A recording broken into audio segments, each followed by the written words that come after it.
La situation autour de Succès Masra illustre une fois de plus la tension politique persistante au Tchad. Les visites accordées à l'opposant tchadien en prison sont limitées à son médecin et à ses avocats afin d'exercer une pression psychologique sur lui.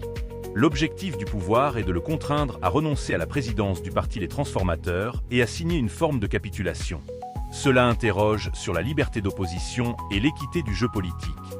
Le pouvoir semble chercher à neutraliser un opposant influent avant les prochaines échéances électorales, notamment celle de 2029 en mettant face à lui deux propositions surréalistes qui sont les suivantes. La première, la détention jusqu'en juin 2029, année où Mahama Kaka compte briguer un second mandat, celui-ci de 7 ans.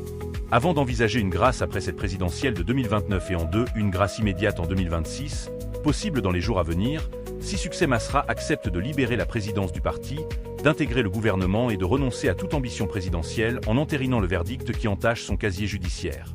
Si les informations rapportées se confirment, on serait face à une stratégie politique assez classique, mais controversée: utiliser la pression judiciaire et carcérale pour affaiblir un adversaire de poids. Les deux options évoquées ressemblent moins à des alternatives juridiques qu'à un véritable dilemme politique imposé: soit disparaître durablement du jeu politique, soit y rester au prix d'un renoncement total à ses ambitions.